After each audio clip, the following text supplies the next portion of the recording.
अस्सलामुअलैकुम वरहमतुल्लाहि वबरकातुहू। सल्लु अलल हबीब सल्लल्लाहु अला मुहम्मद सल्लल्लाहु अलैहि व आलिहि वसल्लम।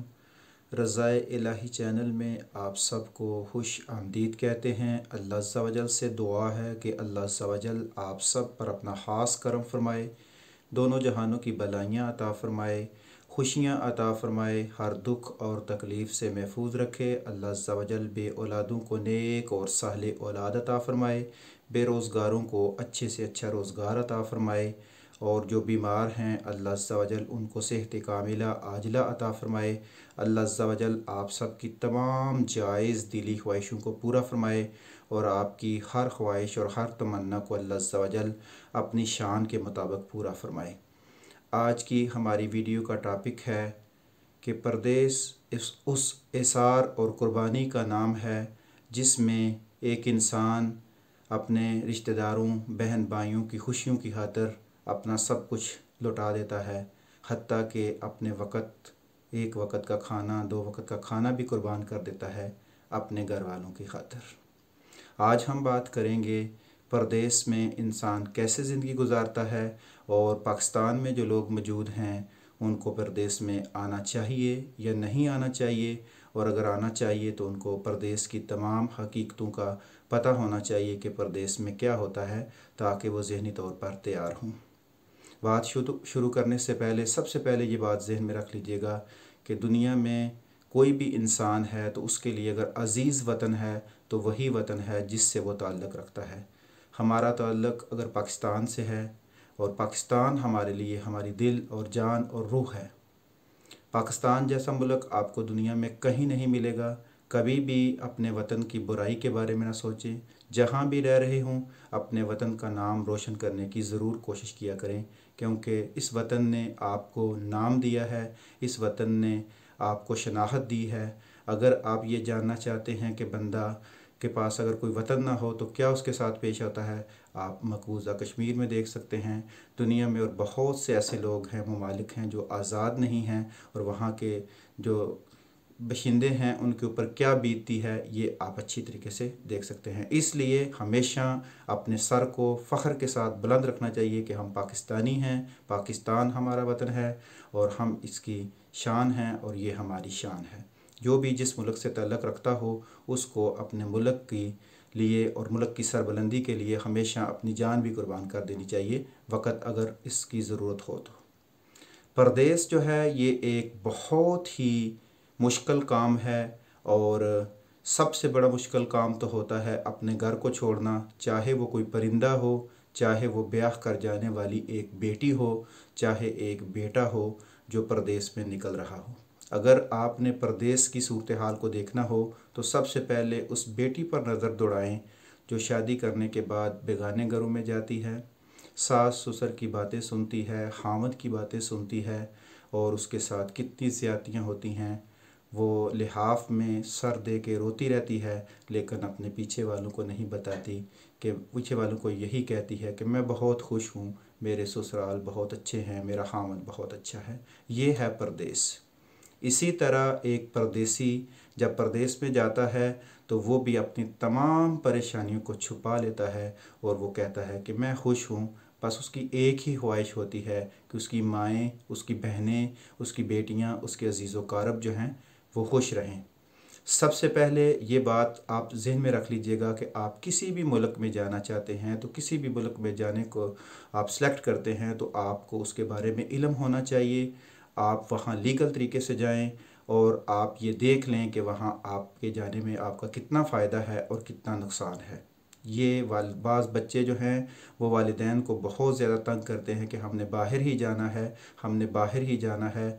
ये जब परदेस में इंसान आता है तो फिर उसको पता चलता है कि ये एक ऐसी मीठी जेल है जिसको इंसान ना तो छोड़ सकता है और ना ही इसमें रह सकता है। इसलिए आप माइंडली तौर पर, ज़हनी तौर पर अपने आप को तैयार रख के परदेस के लिए निकला करें। हमारे यहाँ क्योंकि मजबूरियाँ हैं, परेशानियाँ हैं, हालात ऐसे हैं कि गुजारा नहीं होता। एक अच्छे घर को चलाने के लिए और बीवी बच्चों का और बेटियों की शादी के लिए अगर आप कुछ करना चाहते हैं तो आपको परदेश का सहारा लेना पड़ता है। लेकिन अगर आपका पाकिस्तान में गुजारा हो जाता है तो कभी भी परदेश को सिलेक्ट ना करें।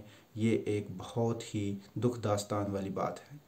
लेकिन अगर आपका गुजारा नहीं होता और अपने वालिदैन और घर वालों की खुशहाली के लिए आप निकलना चाहते हैं तो इसके लिए ऐसे ममालिक सेलेक्ट करें जहां जाकर अगर आप कुछ काम करें तो आपके चंद पैसे भी बचें और आपका वापस घर में आने जाने का सिलसिला भी रहे। यूनान में बहुत से लोग आते हैं और वो हमने जब खुद भी इसी तरह आए 2 नंबर तरीके से ही हम भी आए और जब हमने देखा कि रास्ते में बहुत से लोग वफ़ात पा जाते हैं, बहुत से लोग डूब जाते हैं, बहुत से लोगों को बहुत सी तकालीफ़ का परेशानियों का सामना करना पड़ता है, लेकिन जहन में एक ही ख्याल होता है कि मैंने वहाँ पहुँच के अपने घर वालों का कुछ ना कुछ करना है, घर वालों को कामयाब करना है। इंसान बहुत से प्लान लेकर निकलता है, बहुत से लोगों की सांसें रास्ते में साथ छोड़ जाती हैं और बहुत से लोग परदेश में आकर भी फौत हो जाते हैं। इसलिए कल क्या होना है, कल की मंजिल क्या है, ये किसी को नहीं पता। तो इसलिए जब भी कोई फ़ैसला करें तो उसमें अपने वालिदैन की रज़ामंदी को शामिल करें और वालिदैन के साथ सलाह मशवरे के साथ अच्छे तरीके से कदम उठाने की कोशिश करें। और जिस मुल्क में भी जाएं वहाँ कोशिश करें कि आपका कोई जानने वाला हो, क्योंकि स्टार्टिंग में इंसान को कुछ मसाइल का सामना करना पड़ता है जिस वजह से उसके लिए मुश्किलात पेश आती हैं। तो ये अगर आपका कोई जानने वाला वहाँ पे होगा तो वो आपकी स्टार्टिंग में हेल्प कर देगा, फिर जैसे ही आप काम वगैरह पे लग जाएंगे तो आपके लिए आसानी पैदा हो जाएगी। अब बात करते हैं कि आखिर प्रदेश में मुश्किल है ही क्या। जब हम पाकिस्तान से निकलते हैं तो जो हमारे दोस्त अहबाब होते हैं, जो हमारे इर्द गिर्द के लोग होते हैं, वो कहते हैं कि बस इसकी ज़िंदगी संवर गई, ये प्रदेश में चला गया, यूरोप में चला गया, अरब में चला गया, अब ये इसके पास पैसा ही पैसा होगा। देखें, इज़्ज़त और सुकून पैसे में नहीं है, इज़्ज़त और सुकून तो अल्लाह की याद में है और अल्लाह के साथ अपने राब्ते में है। लेकिन क्योंकि हमारे साथ पेट लगा हुआ है और इसके हलाल कमाना भी ऐन इबादत है और इस रिज़्क़ की खातिर जब हम प्रदेश में निकलते हैं तो प्रदेश के हालात आपको, हमें भी तकरीबन 22 साल हो गए हैं प्रदेश में और हर साल यही कहते हैं कि बस ये आखिरी साल है, चंद पैसे और कमा लें, वापस चले जाएंगे, अपने बीवी बच्चों के पास चले जाएंगे। एक परदेसी के लिए सबसे बड़ी दुख वाली बात तो उस वक़्त शुरू होती है जब वो अपने घर वालों को, अपने बीवी बच्चों को, अपने अजीज़ व क़ारब को रोता हुआ छोड़कर घर से निकलता है और पीछे मुड़कर वो देखता भी नहीं है। तो ये उसके लिए बड़े दुख वाली बात होती है और बड़े दुख का सामना करते हुए जब वो घर से निकलता है तो उसके जहन में एक ही मंजिल होती है कि मैंने पैसे कमाने हैं और मैंने अपनी बहन की शादी करनी है, मैंने अपने बच्चों का मुस्तकबिल बनाना है, मैंने घर बनाना है। बस इस सोच के साथ वो घर से निकलता है और यहाँ घर में लाड और प्यार से पला हुआ बच्चा जब परदेश में आता है तो परदेश में लाड और प्यार ख़त्म हो जाता है। जब वो घर में खाना नहीं खाता था तो उसकी माँ उसकी मिन्नत करती थी, उसकी बहनें, उसकी भाभियाँ उसकी मिन्नतें करती कि खाना खा लो। लेकिन प्रदेश में अगर आपने खाना नहीं खाया तो कोई दूसरी टाइम आपको नहीं कहेगा कि उठो खाना खा लो। परदेश में आकर आपकी चॉइसें ख़त्म हो जाती हैं, मैं आलू नहीं खाता, मैं गोश्त नहीं खाता, मैं फ़लाँ नहीं खाता। यहाँ आपको सब कुछ खाना पड़ता है और इसके साथ साथ जिन लोगों के पास आप काम करते हैं उनकी गालियाँ भी खानी पड़ती हैं, उनके गुस्से को भी सहना पड़ता है। वो इंसान जो अपनी माँ के गुस्से को नहीं सहता था, अपने बाप के गुस्से को बर्दाश्त नहीं करता था, वो परदेश में आकर गैरों के गुस्से भी बर्दाश्त करता है, गैरों की बातें भी बर्दाश्त करता है।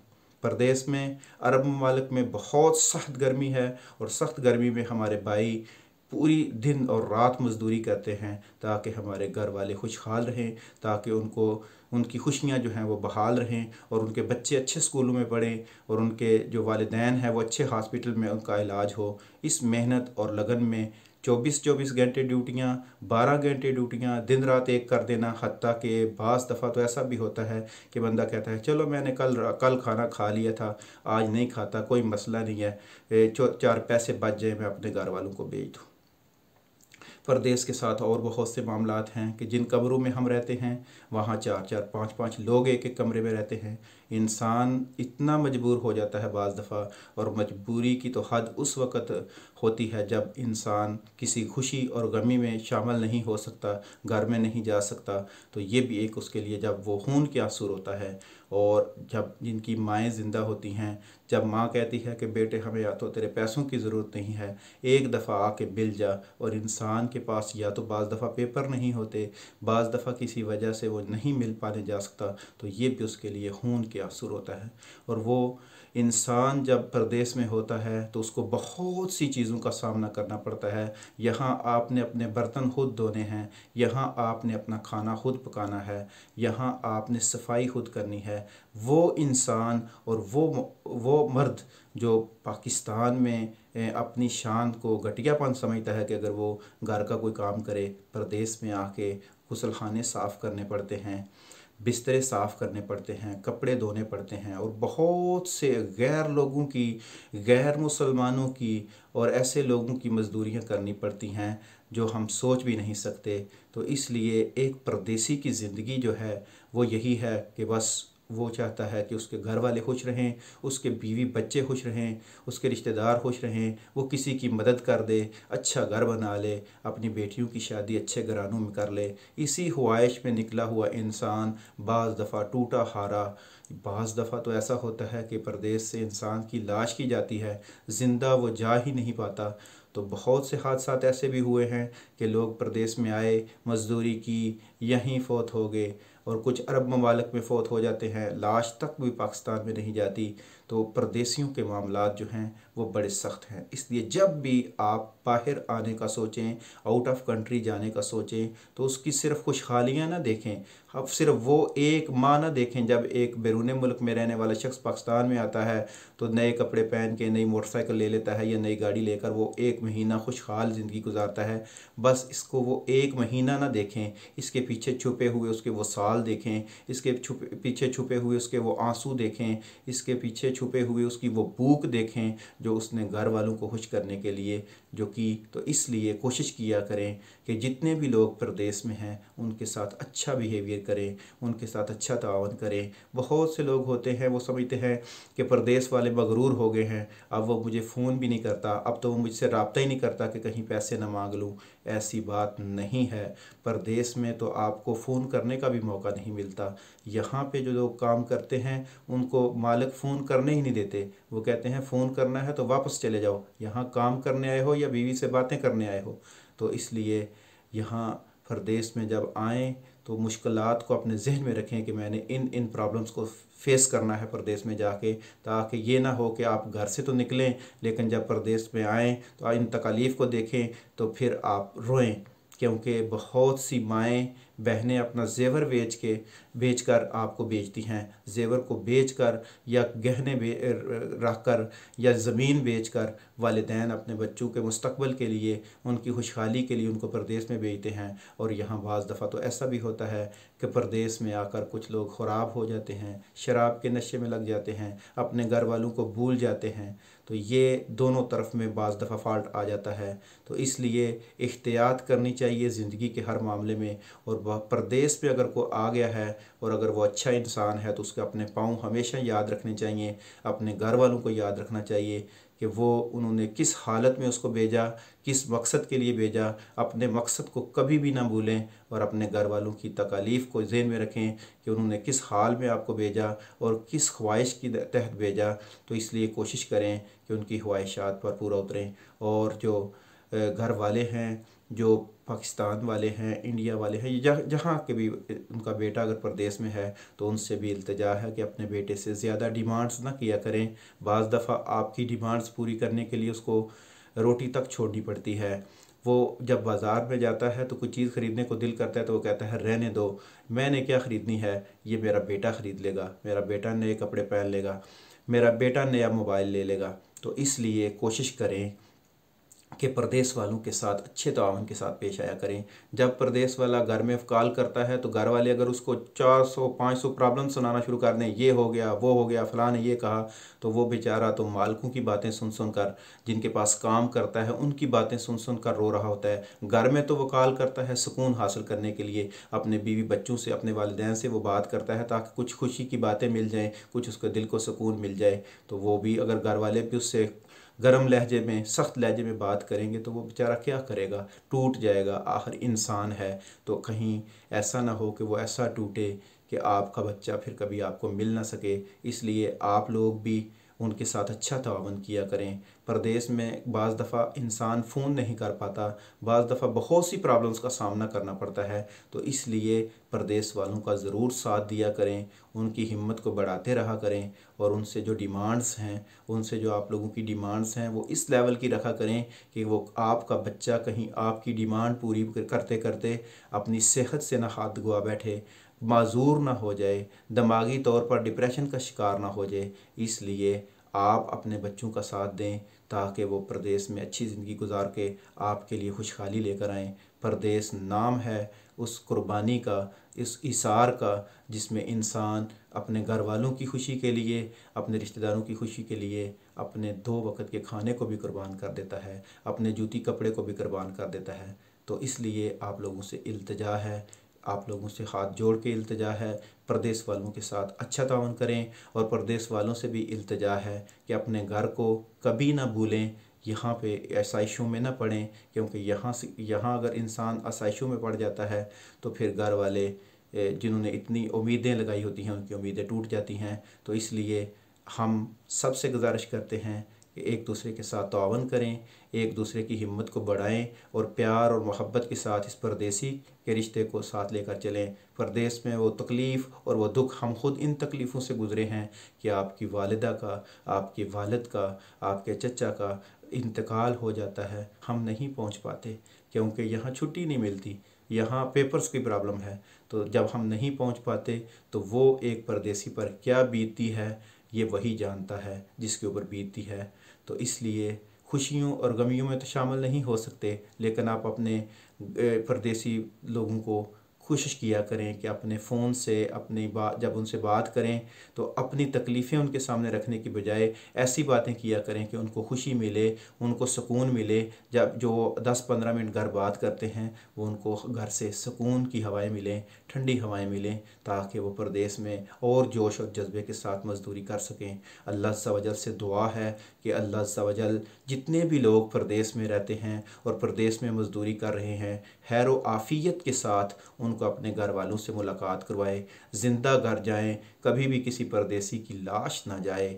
जब परदेसी की लाश जाती है तो इंसान की ख्वाहिशें होती हैं, बीवी बच्चों की ख्वाहिशें होती हैं, वालिदैन की ख्वाहिशें होती हैं कि हमारा बेटा आएगा, हमारा भाई आएगा, हमारा मामू आएगा, चाचू आएगा, उसके साथ इस तरह की बातें करेंगे। लेकिन जब उसकी लाश जाती है तो वो भी मर जाते हैं एक किस्म के, कि ज़िंदा बच्चा भेजा था और लाश वापस आ गई। तो इसलिए सब मिलजुल के एहतियात के साथ अपनी ज़िंदगी गुजारें। परदेसी भाइयों से भी ये इल्तिजा है कि चंद पैसों की खातिर ख़तरनाक काम ना करें, क्योंकि सबसे ज़रूरी तो आपकी जान है। आपके घर वालों को हो सकता है पैसे की सख्त ज़रूरत हो, लेकिन वो किसी सूरत में ये पसंद नहीं करेंगे कि आपकी जान को कोई नुकसान हो। तो आप लोगों से इल्तिजा है कि अल्लाह अज़्ज़ा वजल से दुआ भी करते रहा करें, परदेसियों की खैर भी मांगते रहा करें और कोशिश किया करें कि सदका करें। जितने भी आपके परदेसी परदेश में रहते हैं उनके नाम का सदका किया करें, ताकि उनकी ज़िंदगी में बरकतें आएँ, उनके माल में बरकतें आएँ।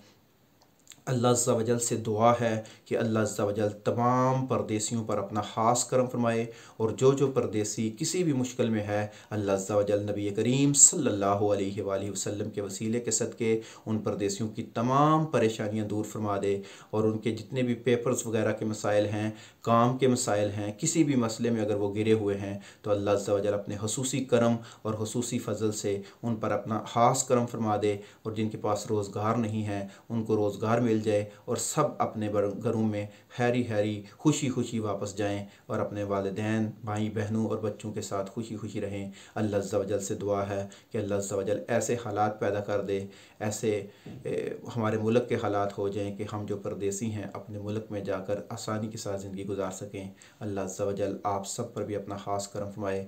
अल्लाह अज़्ज़ा वजल आप सबको दोनों जहानों की भलाइयाँ अता फ़रमाए, खुशियाँ अता फ़रमाए, हर दुख और तकलीफ़ से महफूज रखे। अल्लाह अज़्ज़ा वजल जितने भी लोग हैं उनके जो भी प्रदेश में रहते हैं ज़िंदगी में खुशी खुशी के साथ उनका मिलाप आपस में कराए, और अल्लाह पाक परदेसियों को भी लंबी ज़िंदगी और सेहत वाली ज़िंदगी अता फ़रमाए और खुशियाँ अता फ़रमाए। अल्लाह अज़्ज़ा वजल तमाम उम्मत मुस्लिमा पर अपना ख़ास करम फ़रमाए। अल्लाह अज़्ज़ा वजल जितने भी बीमार हैं उनको भी सेहत कामिला आजिला अता फ़रमाए। अल्लाह अज़्ज़ा वजल हम सबको इंसानियत की खातिर एक दूसरे के साथ मोहब्बत करने की तौफ़ीक अता फ़रमाए। हकूक़ुल इबाद का ख़ुसूसी ख़याल रखने की तौफ़ीक अता फ़रमाए। हकूक़ुल इबाद का ख़याल रखना हमारे लिए बहुत ज़रूरी है। अल्लाह अज़्ज़ा वजल हमें नमाज़ पंजगाना की पाबंदी करने की भी तौफ़ीक अता फ़रमाए और अल्लाह अज़्ज़ा वजल हमारा रिश्ता दीन के साथ, कुरान के साथ, आका सल्लल्लाहु अलैहि वसल्लम की तालीमात के साथ मज़बूत रहे।